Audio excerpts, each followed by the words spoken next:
Call this meeting, the Rockport Select Board, to order for Monday, April 3rd. I'd like to first announce that Brendan may or may not join us. He's really backed up at his work. Jeff just finished with a jury duty down in Portland. He texted me about 5. He was on his way. He will get here as soon as he can. Hopefully, he is not breaking any sound barriers or speed laws. Or texting while driving. So, with that, we have one item of new business to attend to, actually 2 items of new business to attend to before we go into the library portion of this.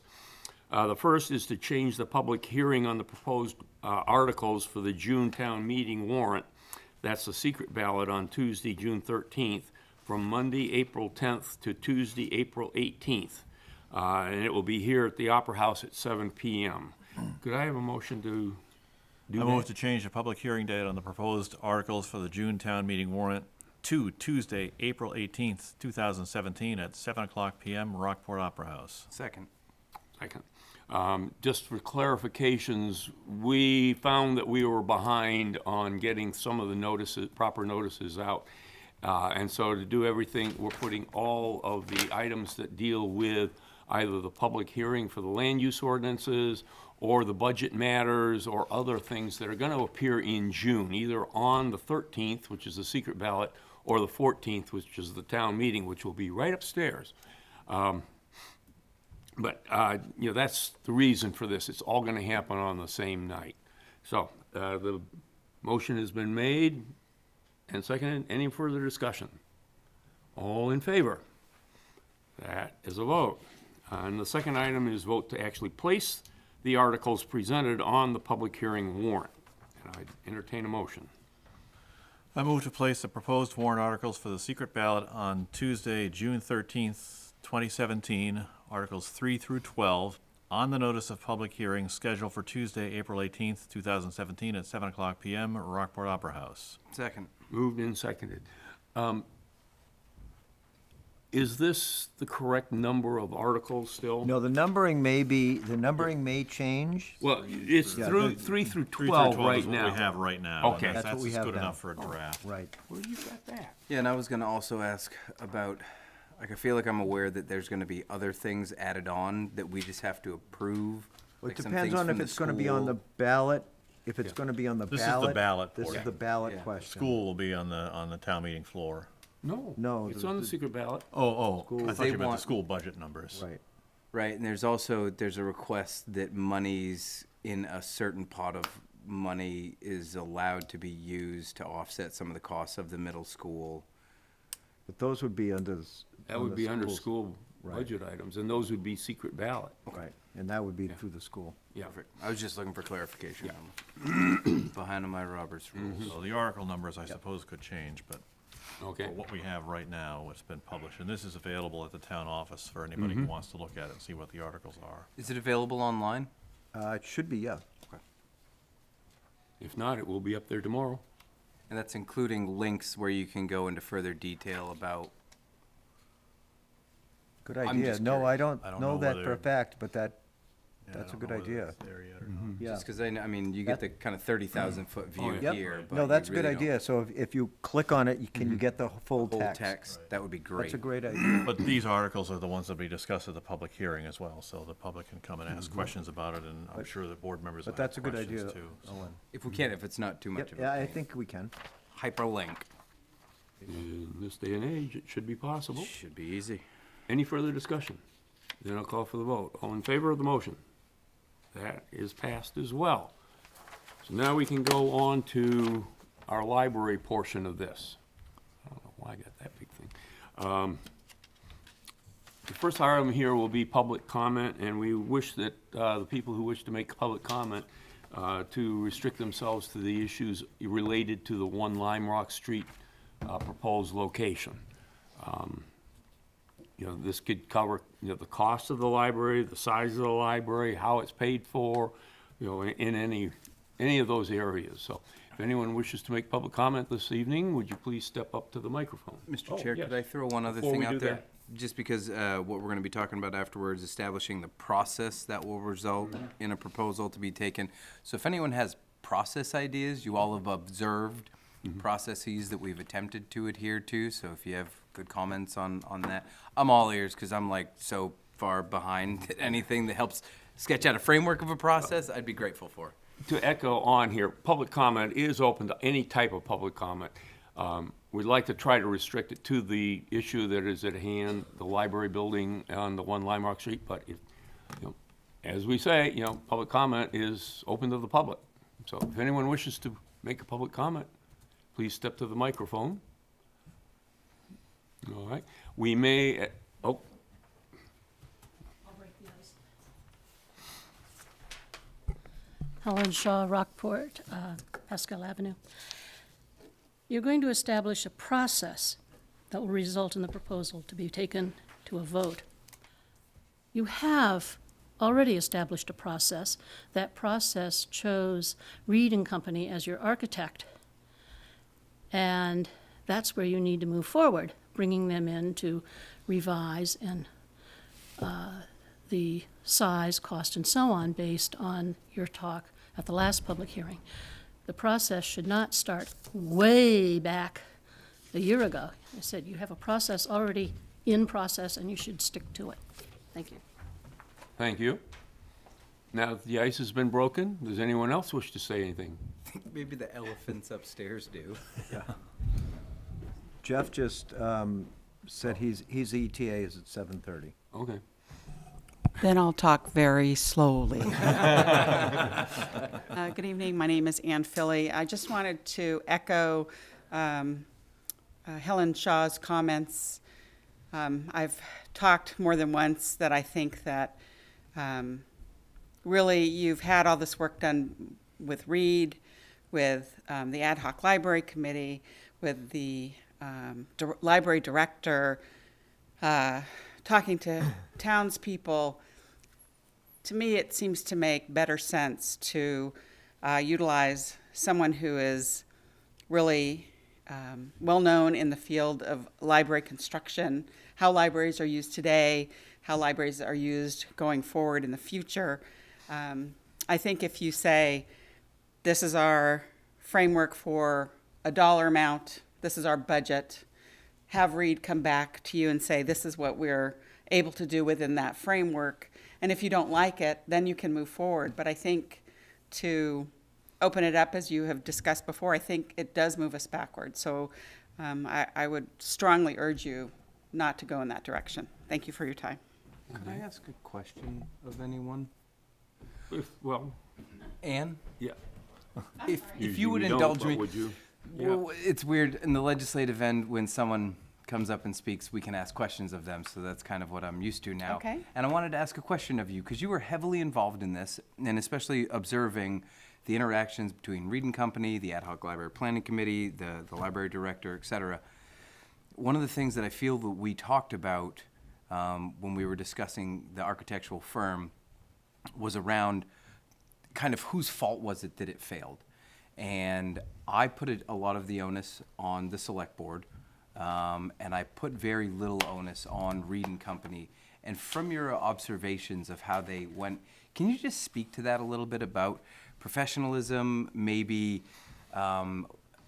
potentially some lack of guidance and ambiguity, and Reed and Company, and I'm speculating here, doing as good of a job as they could with the guidance that we were given, or did you have an opinion that was different than that? Did they take the reins and went in their own direction, damn the torpedoes, and that's why it failed? Well, I think those are all good questions and certainly worthwhile of consideration. What I will tell you is that I felt that Reed and Company overall were very professional, did a lot of work with the director. One of the things I would say is that I think maybe in some respects, being on the Ad Hoc Library Committee, we got caught up in the whole, 3-story roof thing, and I think we needed to come down to earth, but I think we needed to give direction to Reed. I think you know, maybe it would have been more helpful if we had maybe brought the select board in quicker to say, you know, what's your gut reaction? What do you think? And I, quite honestly, I feel like they got a lot of response, because I think there were probably about 10 meetings over the course of 2 days, or maybe 2.5 days with the public, and we wrote those down and gave them feedback, and they got that feedback. So I think in that case, I felt it was very professionally done. But I think we may have, maybe should have taken that more to heart and maybe given them stronger guidance, maybe brought, again, the select board in, maybe had all of us talking together. I think that would have been a more effective use of the time. I think the other reason for failure was a couple of things. One, I think, I've talked about it before, that communication process. I think the ad hoc library committee, you know, we were there to do a plan, we did the plan, but we weren't really there to educate the public. Because I think if we had thought that was part of our whole identity, that we would have done a little bit more in that direction, or we would have worked a little bit harder on that. But I think that communication kind of fell off. The other part is that there were a number of anti-library signs that went up just before voting. And you could tell the people who put it up, one, they didn't sign their name, and two, they were against the design. So I think people went in thinking it was a 3-story when it wasn't a 3-story. So you can see where the breakdown, that whole communication piece is so important.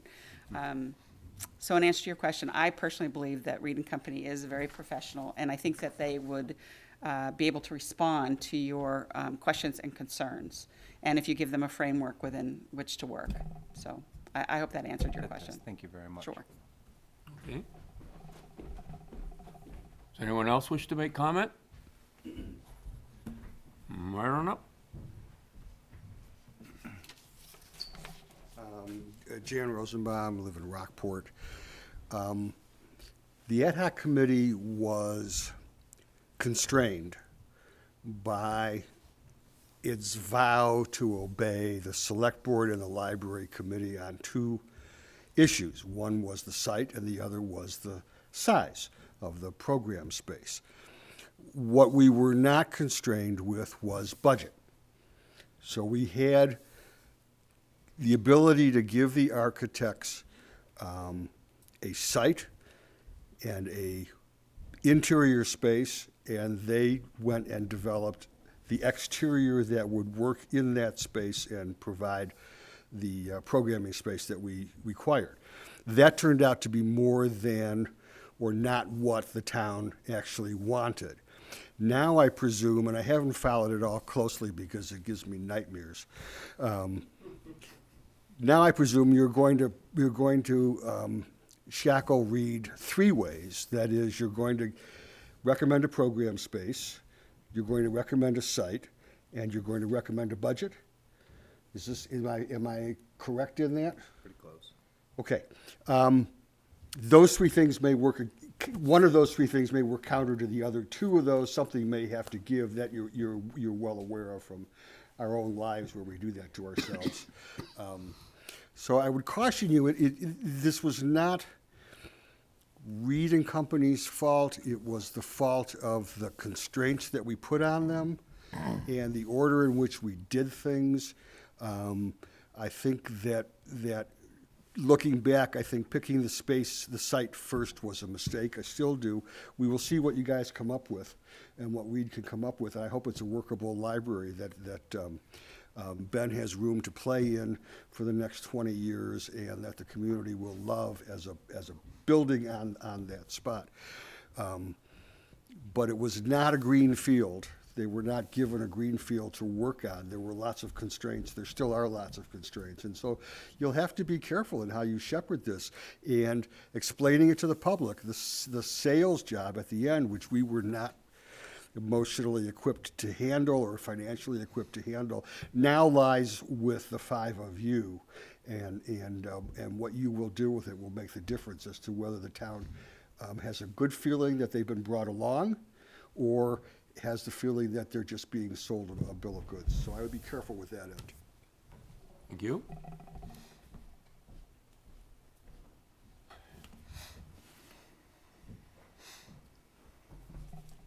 Sally Cook, I live in the village. I would just like to mention the word appearance. My understanding was that the ad hoc committee process was, as Jan said, way more focused on program space and size than appearance. And my understanding was also that Reed loved the site. He said that One Lime Rock was the perfect site for a library, and that the building final design paid way more attention to program space than to the actual appearance on the site. And I don't think there's been enough attention given to people who live all over Rockport, but especially in the village, about what it's going to look like. And also just a reminder, when you're talking about size, sometimes when you're talking about program space, it's confusing because it sounds as if you think you're talking about total size, and to just keep that in mind. Thank you. Thank you. Anyone else wish to speak tonight? Very well. There were a couple of items I'd like us to be able to discuss tonight. One, of course, is, as Sally Cook just mentioned, is the aesthetics of the building, how we want to look at it. At some point, I'd like to get back to a decision on how we want to proceed vis-a-vis an architect. Verify the parameters that I think we've pretty much sort of set, but we never really put them into concrete by taking a vote on those. And I also, at some point, I think we need to start looking at how we want to, for lack of a better term, market this. Market how we're going through and everything. And my reason behind that is I look to our neighbor to the south in Rockland, and they just had a couple of major bond issues that passed overwhelmingly. And it came as a surprise to a lot of people, but they had a concerted effort to get the word out, to communicate, to find ways to get to everybody at least once, and maybe 2 and 3 times, depending on how isolated they were from the mainstream media and the normal news outlets that we have here. So I think we want to, think about how we want to and when we want to start that process. And not necessarily tonight, and probably not until, we get a little bit further down the road. I think we want to also consider how we're tying in a capital campaign. As we heard during our early meetings on this, that the recommendation was to get the capital campaign involved early so that they could react and they could make their plans and move forward at the same time. So that you have a better idea as to how much they would be able to look toward raising and how receptive the market is to the proposal that we would be putting out. So those are sort of 5 items that I think we want to maybe talk about tonight. I don't know if either of you have another item to put on, or if you want to put a priority or an agenda, when we want to talk about these tonight. So I'll open it up to that before we move any further. Yeah, picking the order is kind of tough because they're all so interrelated. And we typically wander back and forth. Yeah. I guess I'd like to talk about process a little bit because it was brought up by some of the commenters. And I agree with what some of the commenters said, that we don't want to go all the way back to ground zero and start over. But we had a process, and we came to a vote, and the vote failed. Didn't fail by very much, but it failed. So in my opinion, I think we do have to take at least a little step back and say, okay, why did it fail? And we're sort of in the process of doing that now. And how do we want to move forward? I certainly don't think we want to ignore all the good work that was done by the Ad hoc Library Planning Committee, by the Library Committee, and by Ben in coming up with program spaces and all the work that the Ad hoc Committee did. But on the other hand, I think that to just make a unilateral decision to continue with Reed at this point is a little premature without doing some examination of it. And that examination could be, as you know, there's a lot of different ways we could do this. As I suggested last time, we could go back and say, well, the RFQ process that we had winnowed down to a group of 6, and then Reed was selected from that group. We could step back to that group of 6 if we so desired, or we could. I wouldn't advocate going back any more than that, or I wouldn't necessarily advocate opening it up to a whole new collection of architects. That's just me speaking. I had some conversations earlier today, and I think that we owe Reed a great debt of gratitude. I think they did a lot of good work for us. One of the things that was interesting in the whole process is, and I think Sally mentioned the outside appearance, we really didn't have a lot of comments about the interior space that Reed presented to the town. And maybe the comment was people thought it was too expensive, and so that's why they voted no. I don't know, but we didn't have a lot of folks coming and telling us, gee, the interior space is all wrong, or it's not going to work. And the comments that we did have were fairly positive about it. So, you know, I think that they did a lot of good work for us there. The outside appearance, that was an issue for some people. They didn't like it necessarily. So, you know, perhaps in the process of taking a step back and looking, do we want to continue with Reed or not? Maybe the first thing to do is to meet with Reed and to offer Reed the opportunity to come in and say to us as a select board, and to basically to put ourselves in the shoes of what the ad hoc library planning committee did, because we never met with Reed directly about and had all these conversations. Now it's our turn to do that. We've taken that responsibility on. So maybe the first step is indeed to ask Dick Reed if he'd be willing to come in and talk to us about, and give him the parameters that we're going to decide on, which is budget and size and all the other ways to constrain them that Jan mentioned, and to have them talk to us and say, can we do this? Is this going to work? And if I'm fully prepared to, well, how do I put this?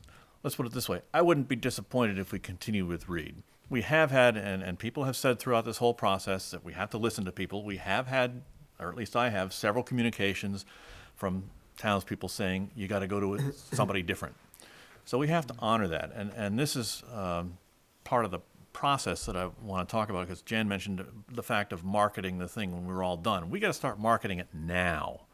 We really have to have the townspeople buy into the fact that we're doing this the right way.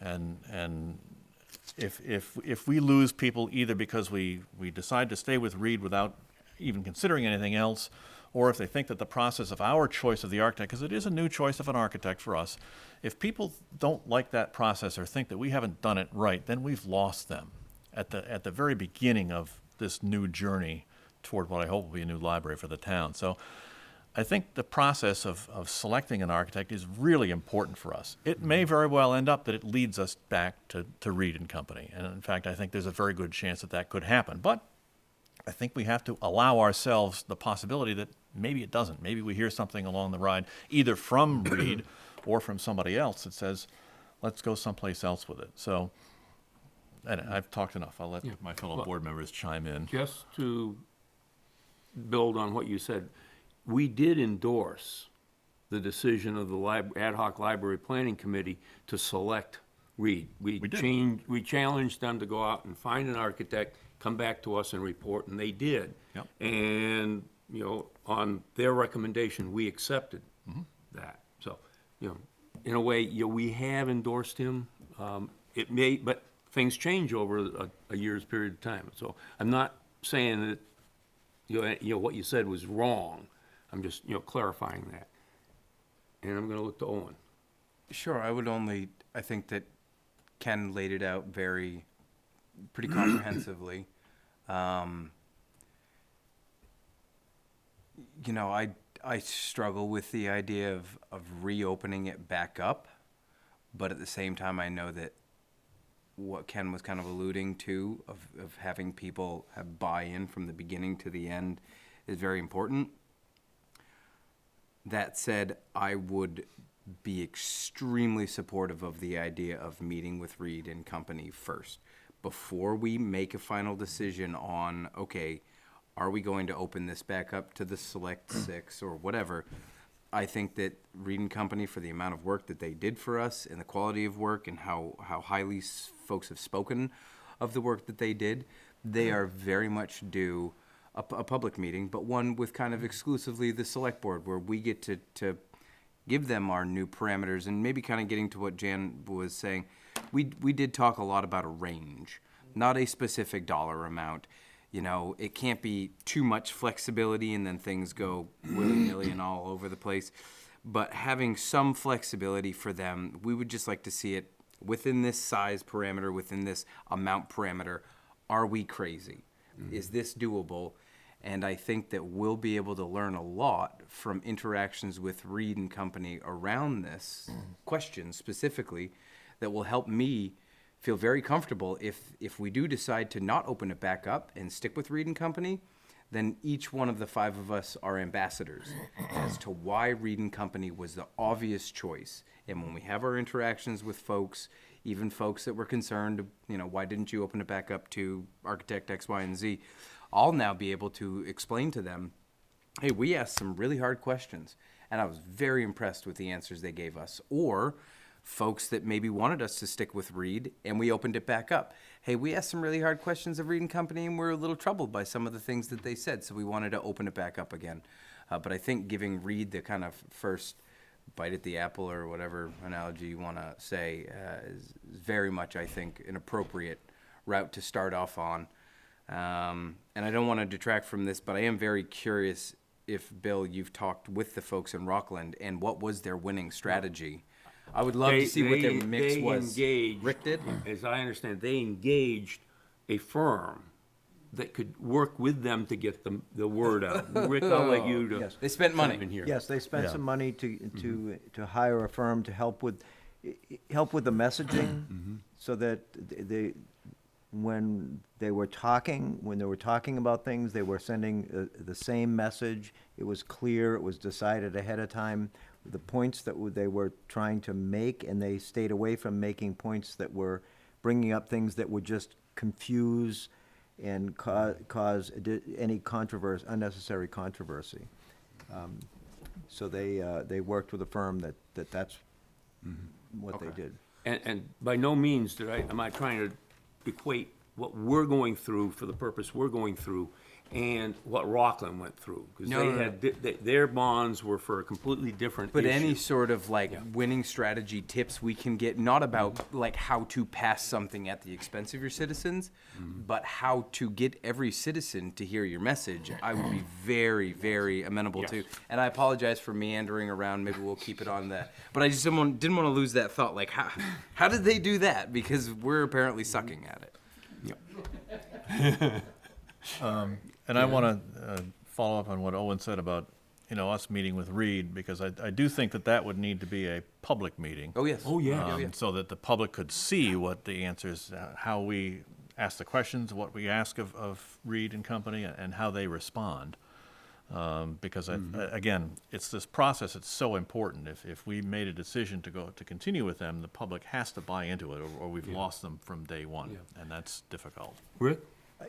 As you know, I've spent a lot of time with Dick Reed, and I think he would agree, I don't want to put words in his mouth, but I think he would agree, the challenge for him with this project was really, and what Sally brought up, was the appearance piece. The programming space, well, there was work. It was work that was productive, and it went in a direction, and they marched down kind of a path, and there was compromises made, and the end result was that they ended up with a program space that worked. And I agree that there wasn't a whole lot of controversy about the program space. It was the appearance, and Dick did express some concern about trying to make the appearance be something that a majority of people liked, and that was hard. And that was where he bumped up against, trying to massage it and make it appear on the exterior in a way that would be pleasing to a majority of people. And I think that's the place that you know, I fully support that. You have not had the opportunity to spend the time with him that like I have or Ben has, that you have an opportunity to at least ask him the tough questions. And you may not be happy with the answers. He may say something that you say, you know what, we need somebody that sees a vision that's different than he says. I don't know, but I think you need the benefit of being able to talk to him face to face. Can I just build on that, Mr. Chair, and then maybe Jeff wanted to say something, but it's my go-to thing is reaching out to Ben. Ben, did we give you the size you need for the library? Hey, it was tough. We did a lot of work to it. Yes. And that's really kind of all that I needed. I mean, he's the professional. Ben, does the exterior look good? Looks good to me. But then you move on to Jan, and you move on to John, and you move on to Helen, and there's so many different opinions, and the flavors are vast. Yet that question of do we have enough size, that's a really easy thing to answer, and there's not much ambiguity there. Do we have enough size for the kids? Yes. Do you like how the room looks? Beauty is in the eye of the beholder. And we have a lot of beholders in this town. Yeah. Well, And Jeff, we have welcome. beholders too. We're sort of talking process right now. but I've we're, been you know, following at subsonic speeds. I was hoping that you were not breaking the sound barrier, but No sound barrier. Obviously had a co-driver. Perhaps a scream or two. But, no. But orally, you can hear things. Modern technology. So I appreciate Helen and Ann and those people that spoke before. I do disagree heartily with Ann. We promised that we would, in a sense, we would start back to zero. I mean, that's why we went and opened it back up to RES and all that stuff. You know, as far as I'm concerned, everything was on the table when we stepped up and said, yeah, it's the selectmen's duty. We gotta take this puppy and run with it. And that includes the designer. I think the architect. I think that Ken alluded to a willingness to look back to the 6 that were invited, and I think that's a good number, a good compromise. I suspect that we'll get 3 of those 6. To schedule a meeting with Dick Reed first, without making a public statement that we're going to see anybody else, means that if we do go and see somebody else, that means somehow Dick failed. He didn't meet our expectations. It's the ad hoc committee went through 3 days, two architect teams a day, of those architects talking. They had a lot of background. They did a lot of study thereafter. For us to re-choose or re-up Dick Reed without talking to somebody else means we're basing it with no comparison, no nothing, no other ideas that people bring to the table, no other exterior treatments, no other treatments on land positioning, any of that stuff. It's great compared to what? So the ad hoc committee had the luxury of doing a lot of comparing, and I think we owe it to ourselves and to the town at this point, a year later, to also compare. So I would very much be in favor of opening it back up to at least we've already had this- public comment. at least the six firms that showed before. So you don't think if we went back to Mr. Reed that he wouldn't come back in? Considering one of the big hangups that we seem to really have here is the external appearance. Right. As Ken said, hardly anybody had any questions really about the internal Right. No, I and got how I heard how that. they work with each other. Yeah. But the external was one of the big sticking points, at Yep. least one of the loud comments that seemed to be being made. Don't you think that Mr. Reed would come back in with exactly the same floor plan, but just put shingles on or, stucco or something like I'm not in that, a just to position- change the exterior? I have no idea what he'd come back with, but I don't think that should be our only choice. It's really disingenuous. I mean, you said it yourself 20 minutes ago, that the sorry, I'm losing my train of thought because the elephants. So I said something 20 minutes ago You did. about Reed. I'm sorry. Okay. It's been Oh. it's been 2 weeks from hell. So Yeah. Well, if you Hey, think I'll, about I'll come up with it. Again. Okay. Did he point to you at one point that you wanted to speak? Oh, No, always but wants to I'll speak. never miss an opportunity to speak if you want me to. I've got a lot of respect for Jeff. I've spent a lot of time with Jeff. I do just kind of disagree. I think that I was trying to think of a good analogy, some way of laying out another different scenario under which you would compile a group of folks charged with a specific task, have them follow and execute the things that we asked them to do in a public setting where we had complete transparency, have them conduct themselves in what appeared to be a very professional, open manner, and overwhelmingly approve a designer which did phenomenal work, and yet because of various different factors, we failed, and so we have to reassess. And I guess, have viewed this as a continuation of the process we went through and identifying the major components that, in our opinion, led to failure. Obviously, one of them was the sites, and so I felt that was completely reasonable to have a very robust try from ground zero, try to ask the same questions of both sites from panels of experts. And I think even though we maybe didn't follow that process to a T, I think that we did vet those sites pretty comprehensively. And I guess I just did not hear, other than some comments about the exterior, enough complaints about Reed and Company or the way that they conducted themselves or the quality of the work that really made me walking away going, wow, if we had picked a different architectural firm than Reed and Company, that library would have passed. Maybe it would have. I don't know. I don't have a crystal ball. But it just, at no point did that kind of even go into my brain that had we picked a different architectural firm, geez, we would have passed. Please. What's the downside? Additional time, additional money. There's no additional money. There's no additional money? No. Didn't we give money to the folks Well, last we time? wouldn't necessarily do that this time. yeah. I guess I was basing it on what we did last Time time. we've shot that to hell, and Because we're going to November? Ask you to watch the language, please. I'd ask you to ramp it up, buddy.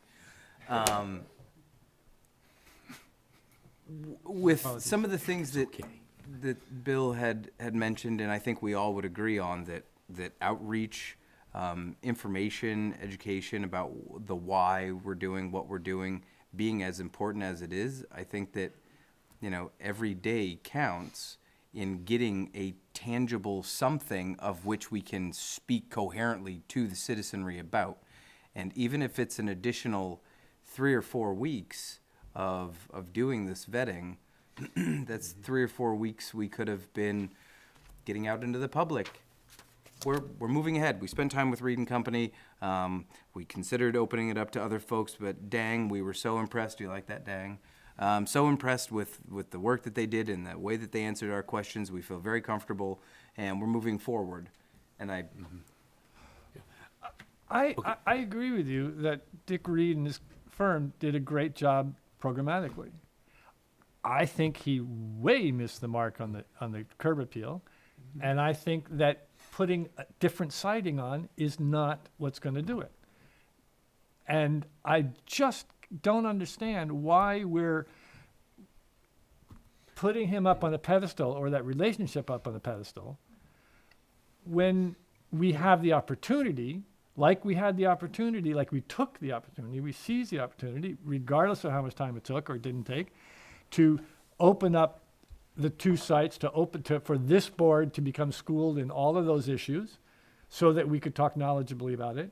And yet at the very end, we're going to say, we're just going to go with Dick Reed. I mean, if we have conversations with some or all of the 6 people that were in the final thing, and we come out and we say, you're right, Dick Reed, he's perfect for it.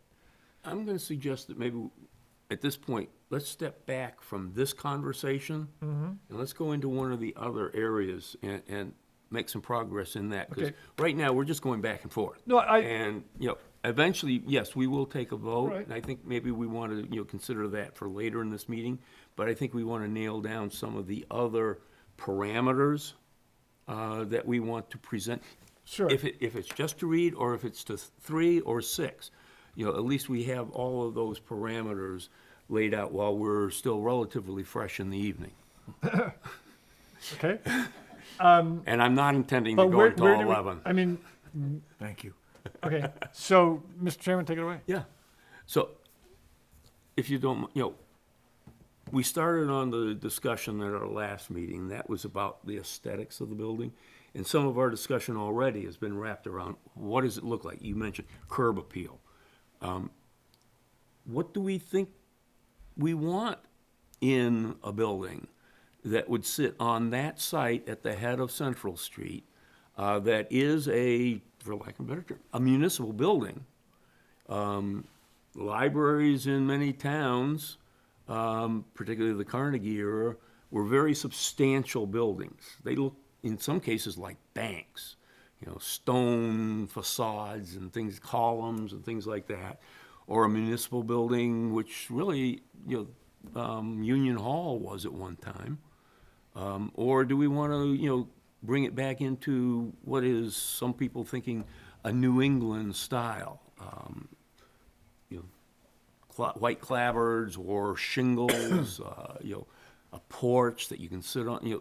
What do we think we are looking at for a building to sit on that site? Because this is something we sort of have to hint at when we go to an architect, that, if he's going to come in and give us a glass and steel building, that's probably not what we think we'd want. At least, in my opinion, I don't think we'd want I'd that be over fine with there. that. All right, I mean, I'll be a pariah. I'd be fine with something that made a statement. Didn't we learn our lesson? Didn't we ask, some of us, the ad hoc committee to not play designer when they were constrained? They said we must have this much space. And didn't we say to them, go with it to a brilliant architect who's going to make space multiply? And they did. Mm-hmm. Why would we sit up here and start to tick off an architectural strategy without talking to architects? I mean, Well, one of the the biggest- material, the exterior material is 1/10 of what you do with it. That was also one of the major complaints that we heard, both before and after But it's that not in a vote. vacuum. Yeah. I mean, if you want, you could take Dick Reed's building Well, and you could yeah. reimagine it in brick, and you could reimagine it in this or that or that. Already, suggested an approximate size, the cost, how much parking we want around it. What's the problem with the next step in saying, Take a vote we on what want we it do. to be, we don't want it to be this, from the old Monty Python, I want a shrubbery. So Well, one of the things that I had thought about was, if we get to the stage of having an architect and we've agreed on the program size and a budget and things of that nature, and if we get to the point that we did with Reed, where we had pretty good agreement on the use of the interior space, can we then, as a parameter to an architect, say, hey, look, give us 3 or 4 or 5 different exterior drawings. I realize that it's only 1/10 of 1% of the design of it, but it's the part that people look at. And if the people look at it or whatever, and if we could then, have some event where the townspeople could come in and look at, 4 or 5 different pictures, which is essentially the same structure of a building, but it appears differently in the 4 or 5 pictures, and ask people to weigh in and say, well, I really like this one, or I really don't like that one. We might find out what the townspeople want. We might get an overwhelming favorite, or we might get 2 overwhelming favorites, which then we could drop the rest and have it between the 2. But I think for us, for 5 individuals, and each with a different sense of design and things like that, to try to make that decision is kind of tough. Well, you remember the first presentation of the exterior had that roof garden. That's right. And a lot of people barfed at that, and But some people love without it. any change to the interior, it disappeared, and it was just a roof. But by the small percentages was the material, not the whole. I understand, but my point is that the exterior appearance of the building is, let me see how I can I put this. didn't shower. The public perception of the exterior of the building far outweighs the architectural amount of work that the architect may necessarily put into it, as opposed to how the building works and how it flows in interior space and things like that. I think that the public really has an idea of what they want the building to look like. And I think if we can give some options at the stage that we've if we've engaged an architect, the architect has come back with plans on our new parameters, our smaller space and parking and all the other parameters we give them. If at that stage, they could provide us with, several exterior drawings to choose from, not to choose from necessarily, but for the public to weigh in on. Let's put it that way. Then we, as the board, will gather information about what the public wants. I'd really hate to go through the process again and get a fine architect, whether it's Reed or somebody else, come up with a great plan and have it fail again because people say they don't like the way it looked. So it seems to me that what you're saying is best affected by a multiple amount of architects putting stuff out there, and we say, here are 2 from each of 3, Possibly, but I think it could be done with one. I think, and again, I don't know how that factors into the A, B, C, D, E, F of the process. I think it would be possible for us to choose an architect based on what the architect tells us for how they can make our parameters work, size, cost, et cetera.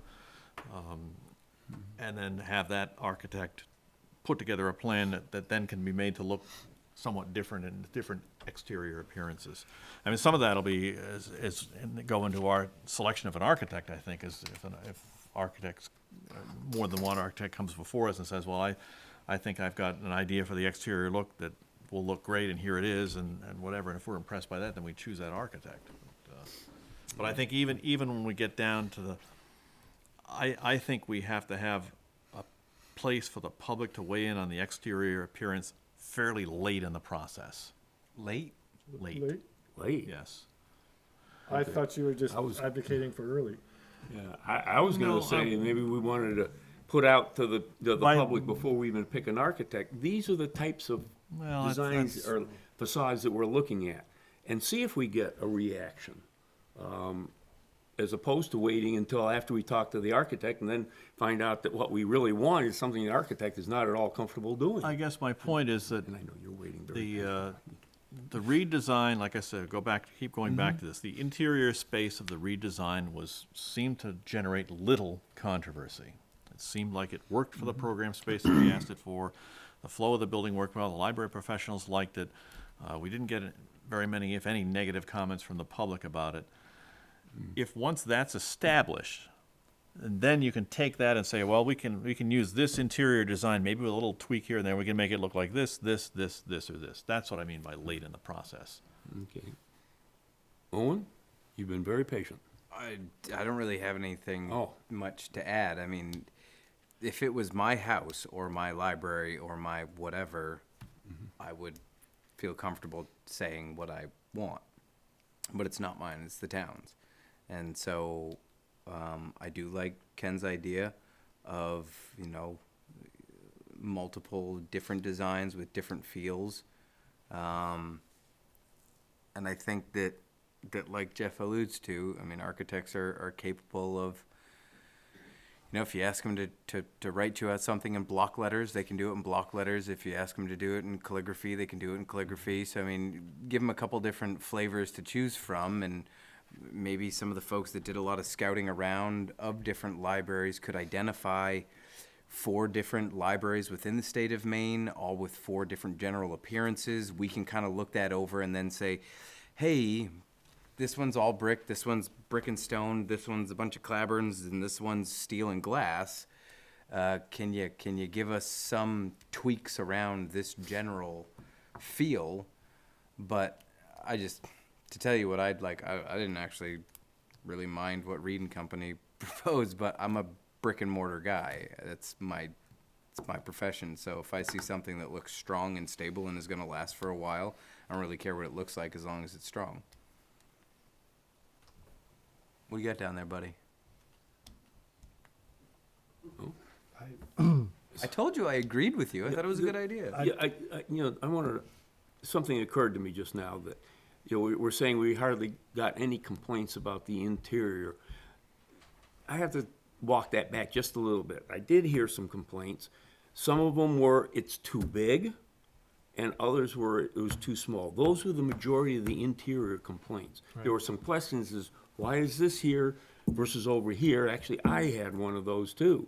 And during the course, those questions were answered, at least to my satisfaction. So, and I want to honor that, and I think I'm not sure if I said that earlier, but yes, I think Dick Reed, you're right. Yeah, I just Be all able of a to sudden had a breathe. twinge over here from, Um, sad, I think, I hope not. That I think that he did a very good job of taking information from Ben and distilling it and coming out with a particular representation of what should go where, what feeds where, in terms of adjacency and multiple use of space and all that. That's all very good work. It's all work that we paid for. It's all work that someone else could learn from or not. Someone else could build on it or abandon it and come back. But particularly with what you're talking about in terms of presenting things to the town, or if upstairs with 200 people attending, or if down here with 50 people attending and doing the same thing that people did for RES versus Lime Rock. But if you go to just one architect, you don't have the potential range. And the other thing I was going to say is that it's wonderful to drive around the state and see different libraries. Architects design buildings for a site. So to try and borrow something from another site, an architect would cringe at. They say, that library's built. Yes, it's a beautiful library. Absolutely. It's beautiful because it's beautiful in situ. It sits on a hill like this, and it's broad, and it's got shoulders, and it's got spires, and it's that designed that way because of that. Downtown Lewiston, it's designed a different way. Yeah. So that's all feel-good stuff, but, having had an opportunity to work with 3 different architects on 3 different projects, it's not very helpful. I mean, except for as a lookbook, say, oh, I want my kitchen to look something like this, That's kind of what I was alluding to. Okay, but again, would the chair entertain a motion? The other things we look at, we'll look at budget, which we have to, and I don't think these figures are shackles to an architect. They're guidelines. This is what you got to do. I mean, as Brendan said, he doesn't go looking for a new house in a neighborhood you can't afford. It's actually a freeing agent in that the architect says, "Oh, I got this much. There goes that idea." That idea costs $500,000. Well, won't be considering that. It's important information. It's not a limitation. It's reality. As to your question about entertaining a motion, we have no motion on the table, so any motion, provided it is within the realm of what we were talking about here tonight. So I move that this board sends out invitations to the 6 architects that made the final cut of the Ad hoc Library Committee to re-entertain their ideas on designing the library. There is a motion. Is there a second? I'll second it for discussion purposes. It's seconded for discussion purposes. Ken, you wish to start the discussion? I think that I guess I just want to be careful, and are we asking for new proposals, or are we just asking to have conversations with these folks? Because I think, given that all of them have already put forth a proposal, I would be comfortable with inviting them to meet with the select board to discuss their previous proposal and any changes they might given that we provide them with new parameters.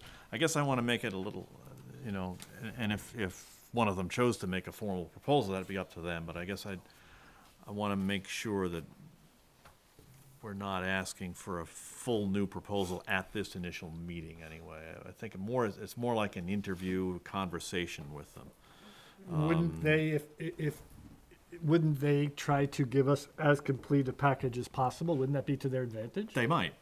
Some of them might. Some of them might come in, might say, well, here's what I did before, and now that I know that it failed, and I've looked at all the live stream meetings, and I've heard all the comments, here's the direction I would go, and some of them, some may not respond at all, some may not be interested, but some may want to come in and have a conversation with us and just talk about how they would address the general parameters that we've given them. I would see it as an initial interview more than anything. Sort of a process question. How would we want to structure these interviews? We wouldn't want to have, let's say 4 respond, we wouldn't want to have 4 in one night. No, I think No, I think we do it the same way that ad hoc library committee did. We give them 90 minutes and we So we're schedule just 2. interviewing them, not having them present a full-blown plan, or nearly full-blown, okay. Sorry, I interrupted. If we're worried about time, if we're worried about all that sort of stuff, why don't we just let them empty both barrels? Those people that are going to respond have already done it once. They've done it to a different board. They had 90 minutes then. This is a brand new board to them.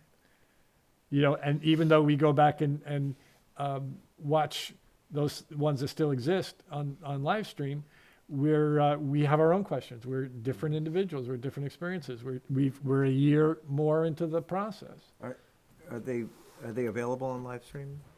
One of them crashed and burned. At least one. Oh, really? Yeah, there was Oh, yeah. an email back and forth from a woman who said, "Hey," and I forget which The meeting. March it was, meeting 9th in or March, something like excuse me. that.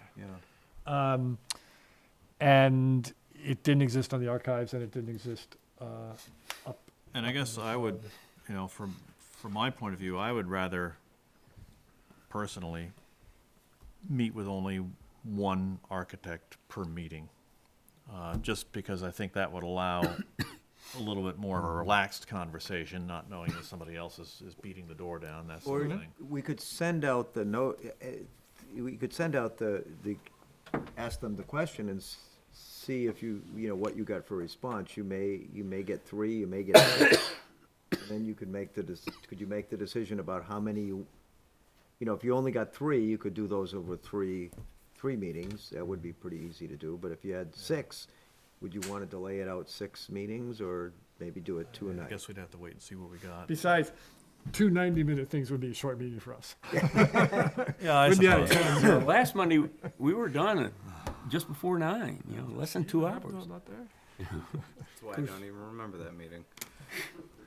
My 2 cents is I won't vote in favor of that motion, and not because I'm opposed to that, but I am still viewing that as alternate plan B.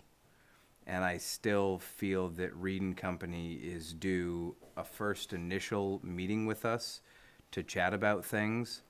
And if those companies are interested in giving a presentation and sectioning off time and meeting with us, then I don't see how meeting with Reed and Company beforehand will somehow lessen that for them. So I don't feel like we're in danger of losing architectural firms, other than possibly Reed and Company, by meeting with Reed first. And then if if I walk away going, okay, open it back up, and then maybe we lose Reed. But there would be a reason that I had a cringe factor. So I'll end up voting against it, but if this was after meeting with Reed and Company, I would totally be in favor of it. Okay. Jeff, would you want to? I'm not sure. So you would meet with Reed and Company, which is great. They're the incumbent. They have ideas and everything. But would potentially consider limiting yourself to not seeing other ideas? If I was dazzled and blown away by, if Reed and Company, who has followed this process probably more intimately than almost anyone else, if they came to us and said, we watched your They're not in meetings. the audience. Well, a lot of people aren't in the No, audience. but another architect is, but anyway. Yeah, and maybe if Reed and Company does not blow me away, then Mr. Priestley will. But I think that if they came back to us and said, look, we did a lot of reflection, I put in a little additional time into it, and look, here's some of my initial thoughts. We can go with option A, B, C, W, X, Y, and Z. Like, I'm all in. Let's do this. I'm ready to rock and roll. I've got so many different options that you can choose from. It's like Baskin Robbins. But if they come in and say, look, I'm a little fatigued from dealing with your town, then it's like, hey, there's other people that are willing to do this. Thank you very much. We appreciate everything that you've done, and we'll move on now. So I have one final question. Please. From a process standpoint, does it make sense to you to do this kind of, maybe it's exclusive, and maybe it's not? It's, you're setting up a process that is, no one really knows what the process is because you haven't had the meeting. So you're gonna potentially say after the meeting, yes, we'll meet with more, or you'll potentially say that's it. But from a process standpoint, that doesn't seem to be a very open, transparent, and embracing of all the possibilities. But I mean, you're welcome to vote, and I thank you for explaining why you would vote in the negative if that's what you do. I want to suggest that I do think that Reed has earned the right to meet with us first. However, if we do that, and I think that would make sense for us as a board too. We're familiar with what they did. I think having them come in and talk to us about how they could change things and what they did, but then I do think that we would have to commit ahead of time. In other words, it's not going to be we're going to meet with Reed and then we'll decide whether we'll meet with the others. I think we meet with Reed and then we're going to meet with the others no matter what. I think if we give Reed the advantage of meeting with us first, that allows us to ask the questions that we want to ask of Reed and to see where they can go from where they were before. And maybe we're comfortable with what they say. But I think we do ourselves a disservice without listening to other possible ideas that are out there. And let me give you an example of that.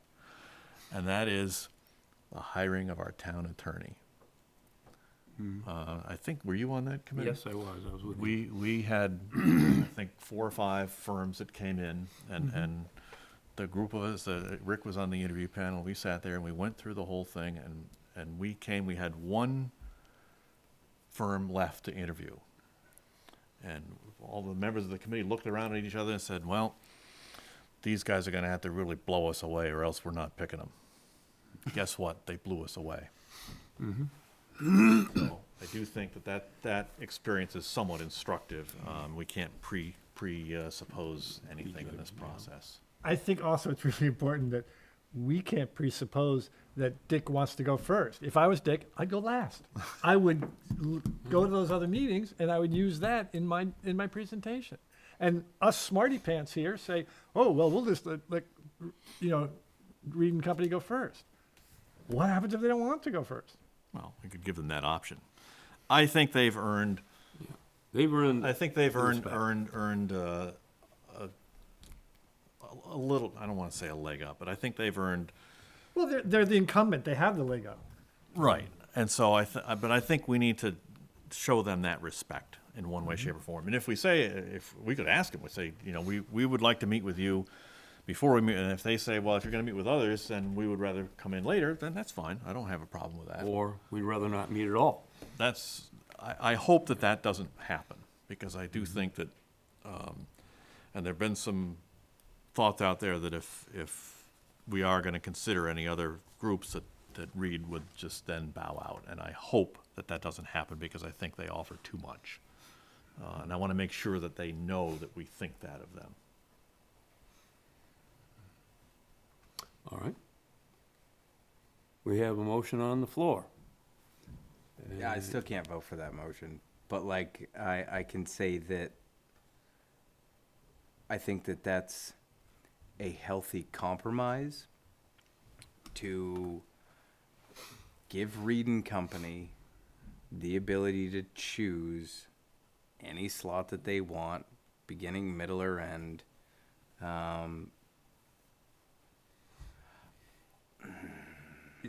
Yeah. I could be okay with that.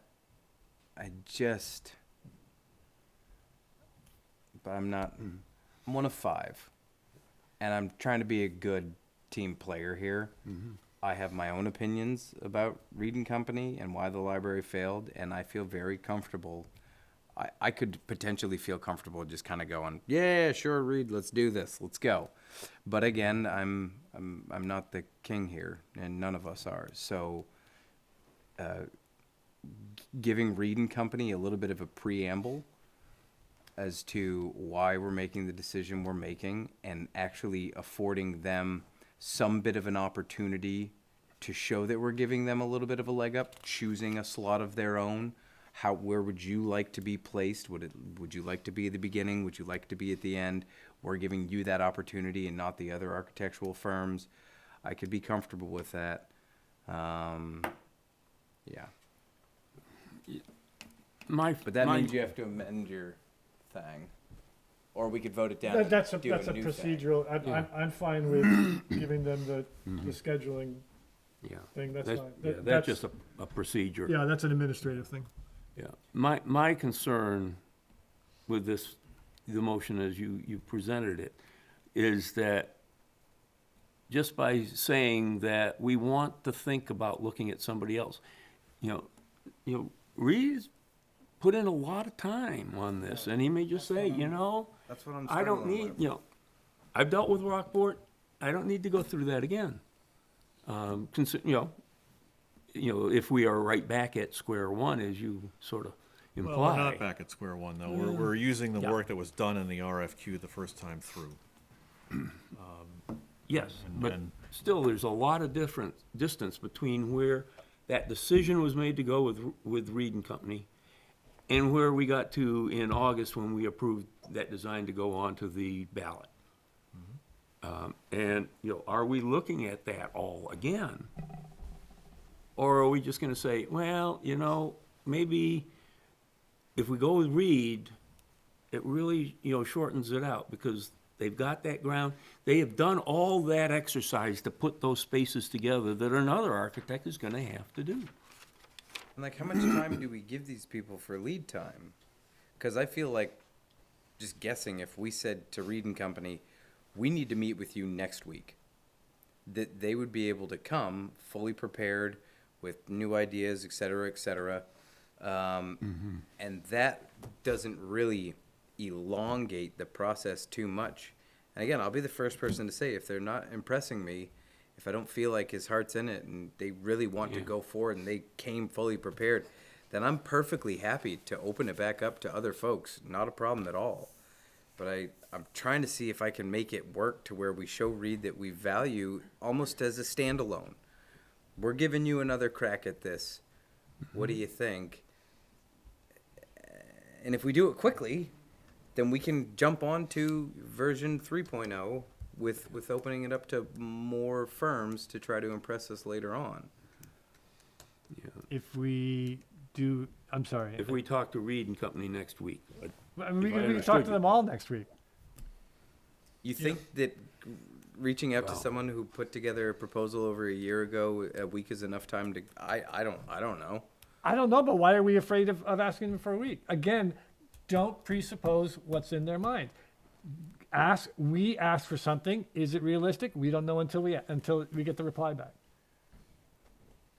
So we're going to vote on a motion to do something we're not sure is feasible? I'm confused now. No. No, that's not what he said. It's like you're wrapping Dick Reed in bubble wrap. He doesn't need it. He's a big boy. He's a businessman. If he wants our business, he'll go for it. If he doesn't want it, for whatever reason, he won't. But and I'm not being disrespectful. He's very good at what he does. He's done 75 libraries. He's the incumbent.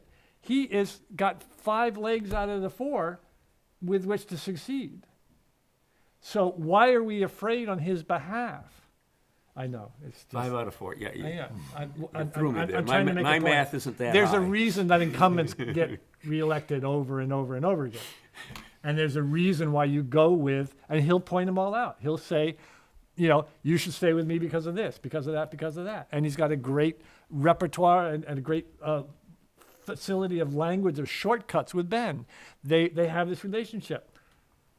Why are we treating him with kid gloves? Why are we not saying, that's really great, we'd love to see what you've done, and by the way, we're gonna also see what other people think at this juncture because we went de novo, because we started. If he has all these votes, all these legs up, why would we even want to look at anybody else? It's not us, we wanna look at it because we wanna explore all the possibilities. We explored the possibilities with RES and Lime Rock. Why would we not? What I'm saying is it's not a slam dunk for anybody else, but that's their jeopardy. Besides, they got to deal with us. Christ, who wants to do that?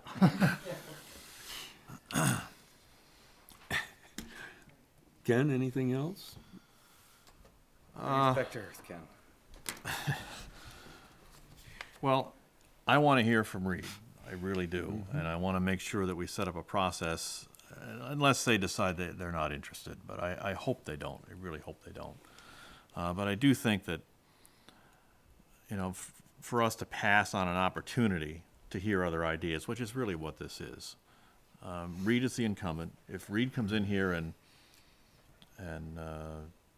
we like what they have to say, and we think that they can take us to the next step, and they can identify what they would do differently than before, and we're happy with that, then, and if the other ideas we hear aren't the type of ideas that blow us away or steer us in another direction away from Reed, then we're going to pick them. I figured it out, Jeff. It's my subconscious. And my subconscious is saying to me, if we pick the people that have 5 out of the 4 legs, then that's 4 more dinners I get to have with my kids, instead of having to go out to 4 more evening meet and greets with architectural firms. And that's just not fair. But at least I've identified my subconscious now. Do 2 at once. I really enjoy having dinner with my family.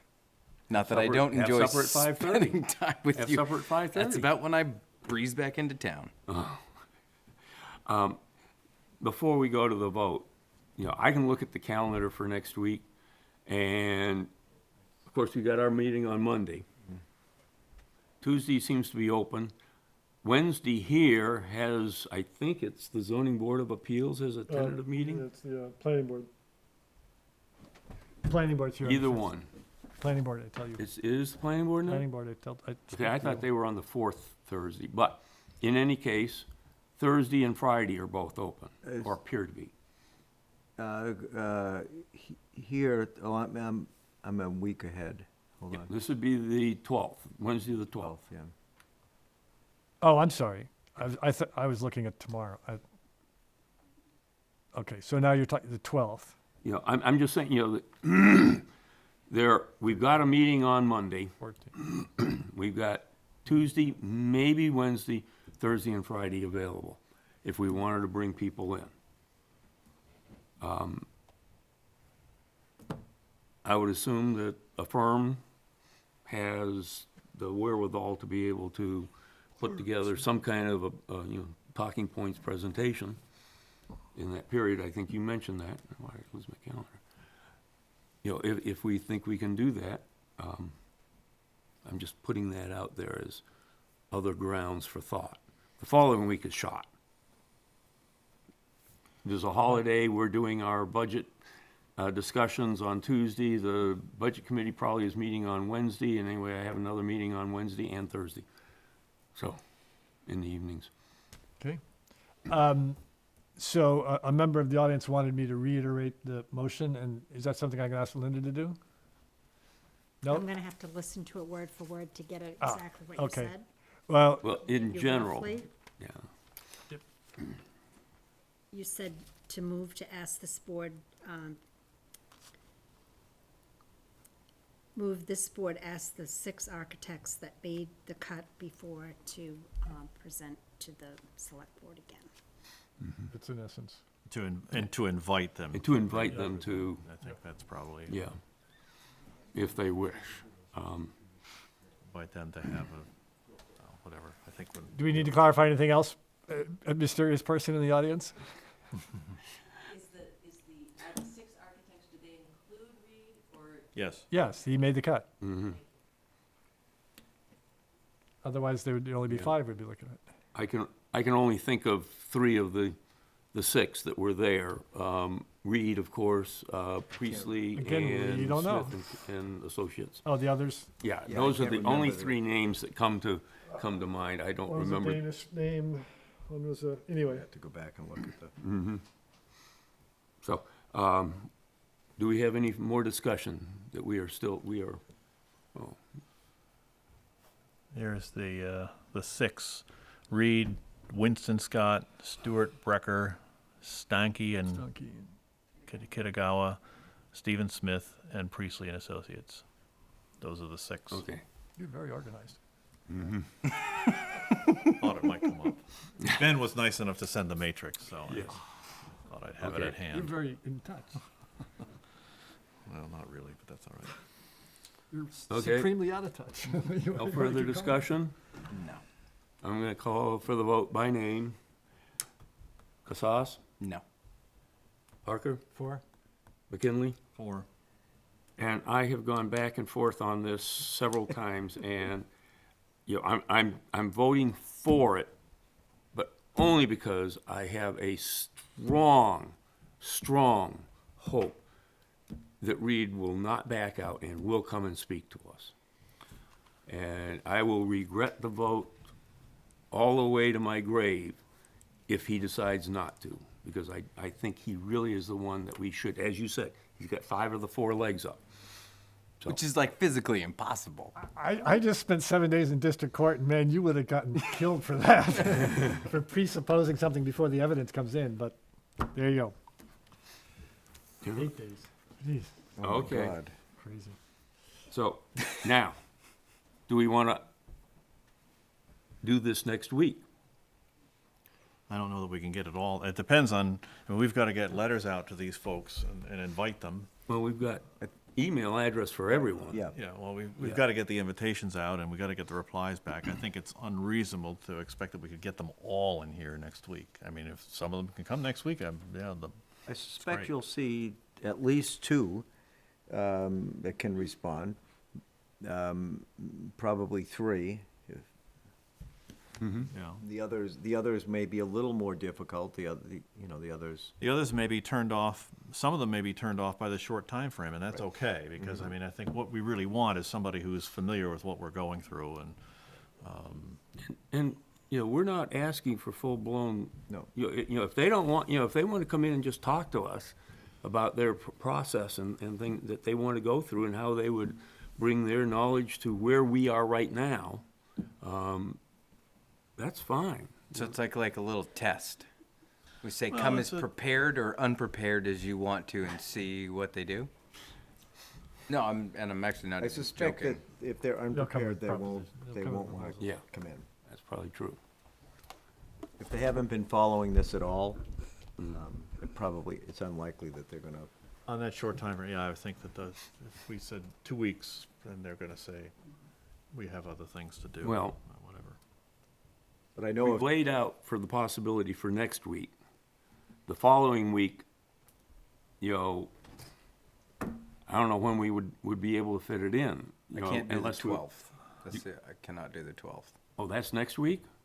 That's next week. Oh, But that was the Wednesday we knocked out because of Oh. the mythical, the zoning yeah, board but rather I- than the planning you- board, because I was on the oh. wrong day. okay, Am I off mic enough?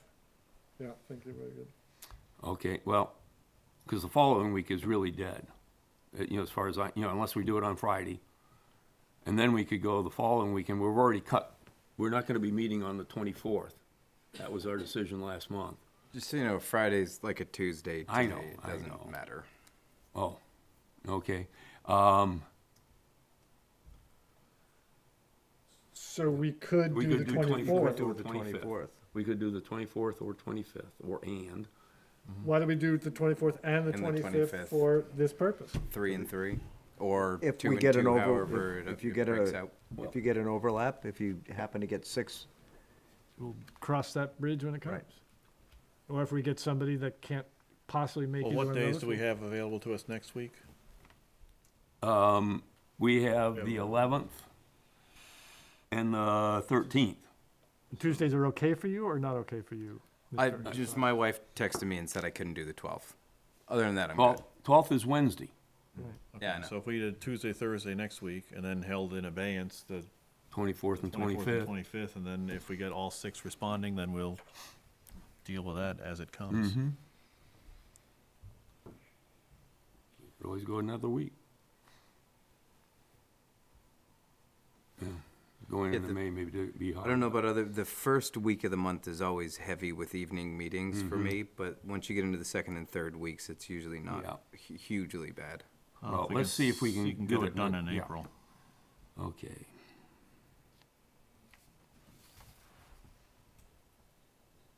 Okay, can you put in a stay on this room?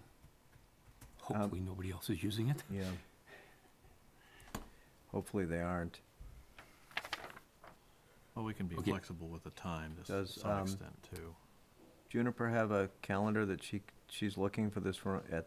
Well, we're not allowed to task her with that. Okay. That goes to Diane. They have to go Yep. through process. Can we leave that to people that do this stuff and then maybe move on to capital campaign or outreach or something? I was just throwing Yeah. that out there. So those are expected dates, subject to change. And the And depending prior, on and whether the they can priority come or not. goes to Subject Reed. Right. Pick any slot they want. Okay. We have not gotten any further on the aesthetics. I'm gonna go back over what I think we agreed to at our last library meeting. Approximate size around 8,500 square feet. Is that That was gross total, or- that was gross. I thought that was I gross. thought the 7,500 was the program number that I have in my mind. Is that, To Sally's point earlier, this has always been one of the really, if we're going to talk about Well- outreach and like keeping on point and on message, that has been a frustrating thing for me. You know, programming space versus assignable space versus unassignable. It really convolutes things. I don't know the best solution to that, but if we could figure out what numbers we're actually going to go with, if it's program space or overall total space or whatever, that may help. Okay, then let's set that aside for just a moment, because 12th and 14th. in a way, our other 11th and decisions will dictate how much space we can have. If we say the cost cannot exceed, then that sort of dictates how much space we can have. You know, if we say the cost can't exceed $1 million, we're not gonna get 5,000 square feet of usable space. well, and perhaps the way Garage to, space. the way to present the parameter is programming needs rather than programming space. Right. And Ben has done a nice job of telling us what you know, he can do, what he needs for programming. And then the budget, and then I think you're right, I think the budget will dictate how big the building is. We may need to put an upper limit on the gross square footage, just because people have talked about that a lot. People have said, you know, Rockport doesn't need a 14,000 square foot lot, whatever the number is. 9,300 square I feet was think- this one. I think we may need to do that at some point, the gross square footage, but I think your point is well taken. We probably need to, and maybe the messaging people would tell us that, we probably need to come up with a way to talk about square footage that's consistent across the board. Yeah. So that people know, because, I mean, we've had all through the process, you know, we said, well, we've got 8,500 square feet of programming space, and then somebody would pop up, well, that's a 10,000 square foot building, you know that, don't you? Or that's whatever, and we just, it just goes all over the place, and so we need to manage that somehow, and I don't know necessarily how to do it. You know, as Sally mentioned, you know, we gotta have one number, and it can't be, you know, well, it's programming space, but, well, then how much does that add to it? I think we need to say it's not to exceed X number of physical square feet, So exterior footprint. our revered architect, who I do revere, was purported to scratch his head and say, why is Rockport so involved with square footage? The two things that the public needs to know is it works and it costs this much money. Who's our revered architect? Dick Reed. Well, I just didn't know I what mean, you're what you talking say makes sense, but that's not what the public has told us. The public is hung up on that square foot number. They are, whether we like it or not. It's a number that's a flashpoint for some people. And it may not be right, it may not, but it is what it is, I think. Because I've heard that from many people. Going into the development of the library committee's recommendation for the program space, there was one person that was adamant, it couldn't be less than 12,000 total square no, I feet, get and that. the other one that was adamant, it can't be more than 6,000 total square feet. You know, it didn't matter what was inside. You know, the 12,000 square feet could only have 6,000, maybe only had 6,000 square feet of real usable library space because it may have a swimming pool. It didn't, Don't start that. I'm not. We're not putting a swimming pool in the library. Unless we hear enough public comment. I'll actually, I'll Now, kind we would have to change sites. I'll say no. It's an in-ground ledge pool. I'll pretty much kind of side with what I believe I was hearing from Jeff, which is, yeah, there were a couple of people that were hung up on square footage, but from talking with the amount of folks that I talked to, it was the number. It was just the total cost. They actually couldn't even really tell me what the square footage was that we were even talking about. You know, I did have people come to me and say, you know, I look like a great design, I look like this, but I just don't believe Rockport needed a library of X square feet. there you go. I just didn't hear a ton I've of heard that, so. I heard more. I think we just have to be careful, that's all. And I do think to a certain extent that the budget will limit it. And I think that the history will limit it. I think that the architects that'll respond will understand what we've been through and will limit it. So do we have to explicitly state it? Maybe not at this stage. Well, what we discussed the last time was a budget spread of $700,000 from 2.8 to 3.5. You know, yes. Oh, you're looking at me. Oh, No, you did? I'm trying to stifle a yawn, Oh, okay. not because of company, but But are we good with giving that wide a range? well, I think everybody will want it to be honed in a little bit after a while, but I think the range allows the dialogue. And the range allows an architect to say, if you really think that the town can stomach 3.5, this is what you can get. If the town can only stomach 2.8, we lose this, that, and that. So it's part of the dialogue, and it's an important part of it. Well, it didn't stomach 4. That's very true. So with that as a benchmark, how much do we back away?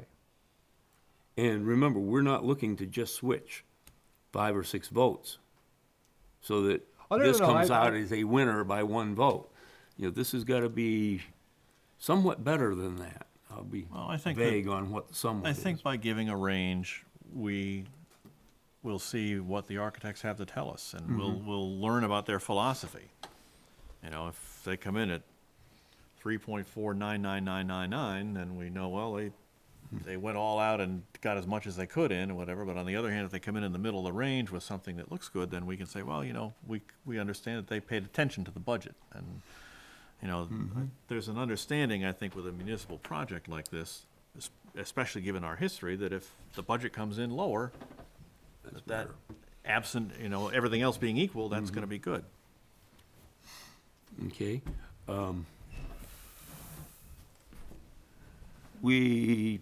Well, do we want to take individual votes on some of these? You know, just, you know, like, you know, we're going to put our stake in the ground at 2.8 to 3.5. This is the select board's decision. It's not going to exceed that. Yeah, I mean, that represents the full extent of the five Yeah. members Yeah. thing. But do we want to make a definitive statement by taking a vote? I think we could do it in the terms of preliminary parameters, Yeah. which lets us change our mind later, basically. But I think it gives the architects some idea of where we are right now. And architects may come back and say, we can't do it for this, or Okay. we can't give you this much space for that kind of money, or gee, if you could see your way clear to spend an extra $100,000, here's what I can do, and, whatever. But I think that, so it's a preliminary parameter at this point, I think. Okay. We had talked that we wanted to have 24 parking places available for library patrons, some of which being on Union and Russell, with the remainder right along Lime Rock Street somehow. And I think it was your term, be quality spaces. I don't know what the quality meant, other than it was easy in and easy out of the car for people who may be toting children or are elderly and less mobile, something like that. My word was welcoming. Somebody else used Oh. quality, but that's fine. Okay. I think either word is fine. But I think I would shy away from saying where the parking places have to be, Exactly. and just say that we need, if you want to use quality or welcoming, whatever, the parameter should be there that, we've How got many, to. how many putting green parking spaces do we want out of the 24? Now, that's the issue. And again, I don't know that we have to necessarily define that. Because I think if it's plus or minus one or two between a couple of different designs, and we like one design way better, because of, the ones that aren't necessarily quality are better than the non-quality ones from the other. I mean, it's such a, So we should reference the townwide conversation and say, 24 parking spaces, some of which should be as convenient as possible, something along those lines. I mean, because, I agree with Ken, and I always want, I want to empower the designers. But we could certainly reference the townwide conversation. That was. well, and I think we could even reference the prior plan, saying, here was the previous plan, and they'll look at that, anybody who knows will look at it and say, well, this wasn't good enough, or at least we heard from some people that this was not adequate. How can you do better? Along that same line, things to exclude. Don't worry about the intersection.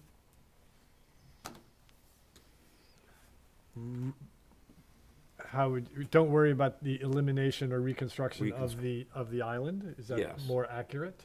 How all those streets come together. How the four of them join, because that was part of the last design, included money Right. to rebuild that intersection. Are we, at this early stage, are we gonna, is that information they need? And Well, I'm it's- asking the question, I don't know what the it's answer is necessarily. Between $200,000 and $350,000 that they wouldn't, have in the budget then, and they wouldn't have to deal with, but, was that a hand? Oh, I thought I saw a hand out there. Go. I mean, perhaps we could say something in the invitation that, I think, the town is considering reconstructing the intersection depending on state DOT, Right. all this, baloney and. I think in terms of coherent, consistent communication, we should put that in. We should put in something that says, Yeah. for everybody that's responding to this, originally you had that on your plate and you could take it off your plate. We probably want to include in the invitation, an invitation for them to view this discussion. Sure, tag it with. Yeah, Put the link in. because, this will build on the information that they have available to them. Owen? My only thing to add is, I wish that the whole intersection could be left out of this conversation because it kind of detracts, it becomes confusing. There's the state. The only thing, and it's identical to what I said the last meeting, was I wish that we could at least get general guidance from the state as far as figuring out what the actual One Lime Rock space itself would look like with a reoriented road, only because if it's gonna creep up a little bit, Union? that gives the folks a little more maneuvering room on the site itself, and I think that that may be helpful. So don't worry about the intersection, but we know the state is going to want us to shift it 5 feet to the northwest or whatever, which will gain you a little bit of space here on the actual physical site itself. I can just see it. I can see it being a helpful thing to know that you can push it 5 feet this way or you can't. But at least knowing that, and I know it would be a pain to try to figure out from the state, hey, conceptually speaking, what would this road look like when we're all done without them doing everything? But if we can get, generally speaking, yeah, we're gonna wanna see that road moved 6 feet in that direction, then that is something I would like to provide to the architects. But I don't want us to get lost in the weeds of that whole traffic circle. I just think it would be helpful. Well, again, I think in terms of communication, we can say, in your plan, Lime Rock is a town street, and you got 2 pieces of property there.